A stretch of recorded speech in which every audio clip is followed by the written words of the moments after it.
अलग अलग पक्षों की जो मीटिंग हुई, क्या कहोगे उसके बारे में?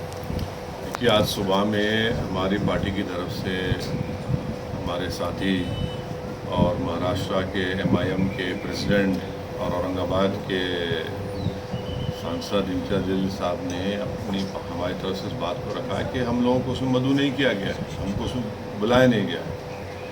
और अगर कोई ये समझ रहा है कि ये लोग ही मिलकर बीजेपी को रोक सकते, तो हमारा मानना ये है कि वो मुश्किल है।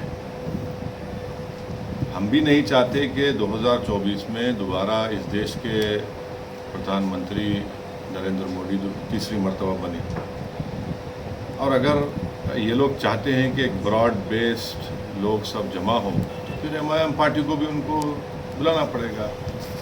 आप वहाँ पर दलितों की एक बहुत बड़ी नेता है बहन मायावती, मेरा उनके पार्टी से कोई संबंध नहीं है, मगर उनको भी आप नहीं बुलाए, तो ये ऐसा तो कैसे होगा? तो अब ये लोगों को सोचना चाहिए। हम तो अपनी तरफ से पूरी कोशिश करते रहेंगे। बनने की वजह ये तमाम पार्टियों को बताना पड़ेगा, तो अब देखते हैं क्या होता है। सर, क्या वजह हो सकती है आपको नहीं बुलाया गया, बता दीजिए, जबकि आपकी पार्टी भी सेक्युलर है और जो 15 पार्टियां हैं वो भी सेक्युलर थी।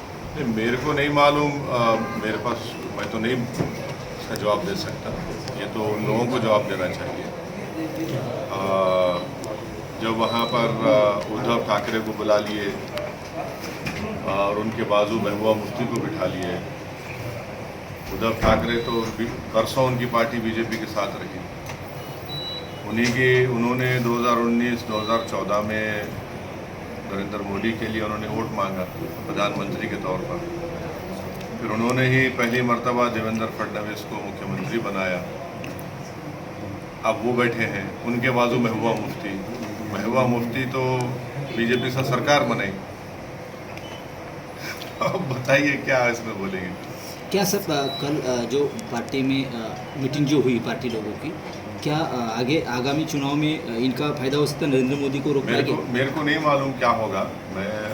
हमारी पार्टी का स्टैंड ये है कि अगर हम तो कोशिश करेंगे कि दोबारा बीजेपी की सरकार ना बने, और अगर कोई हमारा ताउन चाहता है, हमारा सपोर्ट चाहता है, तो हमको बोले, हमको पूछे, हम तो उसका साथ देने को तैयार है। मगर वो ना हो, हम तो अपनी कोशिश करेंगे। देखिए, 2014 से 2023 तक अगर आप देखेंगे तो सबसे ज़्यादा एलियनेट, मार्जिनलाइज, टारगेटिंग किसी का हुआ है तो माइनॉरिटीज़ का हुआ है, साथ में दलितों का हुआ है, आदिवासियों का हुआ है, और सबसे ज़्यादा है तो इन्हीं का नुकसान हुआ है। दूसरे बड़े लोगों का क्या नुकसान हुआ है? ठीक है, उनके पास सत्ता चलेगी, मगर एक्चुअल ज़मीन के ऊपर तो आप देखिए कि मणिपुर में 300 चर्चेस को जला दिया गया। मॉब लिंचिंग किसका होता है? गौ रक्षक किसको मारते हैं? रिलीजियस कन्वर्जन के नाम पर क्रिश्चियंस को टारगेट किया जाता है। तो ये सब चीज़ें हैं। सर, 2024 के आने वाले आगामी इलेक्शन में आपका क्या एजेंडा है मोदी के खिलाफ में? हमारा एजेंडा शुरू से यही रहा है कि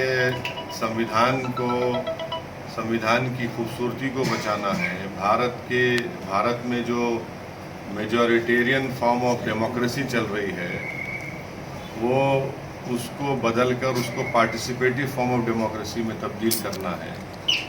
और अगर मेजॉरिटेरियनिज्म ऐसा ही चलता रहेगा तो फिर ये तो ठीक नहीं होगा ना।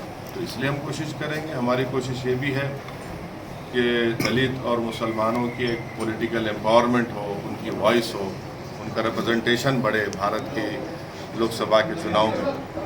ये इन मुद्दों पर हम लोग काम करते हैं और काम करते रहेंगे। सर, आने वाले समय में प्रकाश अम्बेडकर जी से वापस बातचीत हो सकती है? देखिए, फ्यूचर में क्या होगा इसका तो ना आप बोल सकते ना मैं बोल सकता हूँ। मैं इतना ज़रूर कहूँगा, मैं हमेशा इस बात को कहा कि बाड़ा साहब की मैं बहुत इज़्ज़त करता था और करता रहूँगा।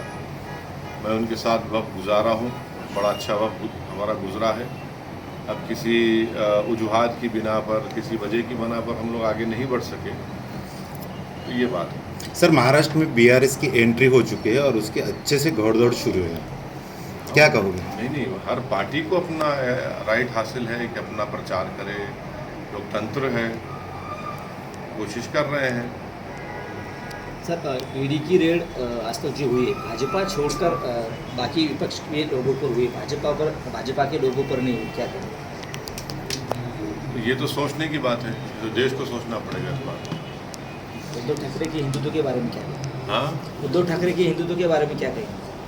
ये सवाल आपको उन तमाम कांग्रेस के राष्ट्रवादी के नेताओं से करना चाहिए, उनका क्या ओपिनियन है। क्योंकि उद्धव ठाकरे ने एज अ मुख्यमंत्री उन्होंने महाराष्ट्र की विधानसभा में ये कहा था कि उनकी पार्टी ने बाबरी मस्जिद को तोड़ा, शहीद किया। तो जब कांग्रेस के राष्ट्रवादी के मंत्री बैठे थे, ये सवाल आपका वाजिबी है, मगर ये जवाब उनको देना पड़ेगा जो उनके साथ थे और है अभी। उनका क्या है, उनका क्या उनकी आइडियोलॉजी क्या है, किस एजेंडे पर वो आगे बढ़ना चाहते हैं। लेकिन आने वाले चुनाव में अगर आप उनके पार्टी से अलायंस कर सकते हैं, किस पार्टी से? उद्धव ठाकरे जी के। देखिए, समंदर के दो किनारे एक नहीं हो सकते ना,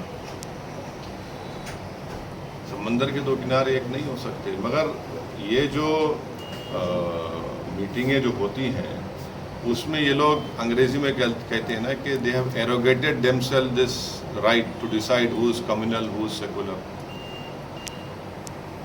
तो ये इनको देखना पड़ेगा। कल पटना में उद्धव ठाकरे महबूबा मुफ्ती के पास बैठे थे, तो विपक्ष ने कुछ सवाल उठाए थे, तो उद्धव ठाकरे ने ऐसा कहा कि मैं जानबूझकर उनके पास बैठा। अब बैठे हैं तो मुबारक हो उनको, अब हम क्या बोल सकते हैं उसमें, उनको क्या बोलेंगे। मगर आर्टिकल 370 जो निकाला गया अनकॉन्स्टिट्यूशनल तरीके से, उसमें महबूबा मुफ्ती का भी बहुत बड़ा रोल रहा, क्योंकि उन्होंने बीजेपी से मिलकर सरकार बनाई थी। और ये सब हम देख रहे हैं क्या हुआ। सर आज का टूर का प्लान क्या है? आज तो आए पार्टी को, हमारे पार्टी संगठन को मजबूत करने के लिए, पार्टी को तैयार रखने के लिए, आने वाले चुनाव की तैयारी के सिलसिले में। और इसीलिए एक पब्लिक मीटिंग यहाँ पर मलकापुर में रखी गई, कल अमरावती में है, इससे पहले हम नागपुर में थे। ऐसे चलता रहेगा प्रोग्राम, जाते रहेंगे। आने वाले लोकसभा चुनाव में एमआईएम के कितने सांसद रहेंगे?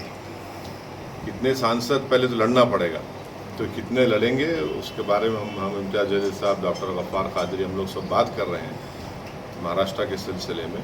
और जब कोई एक डेफिनेट फैसला हो जाएगा फिर आपको बताएंगे।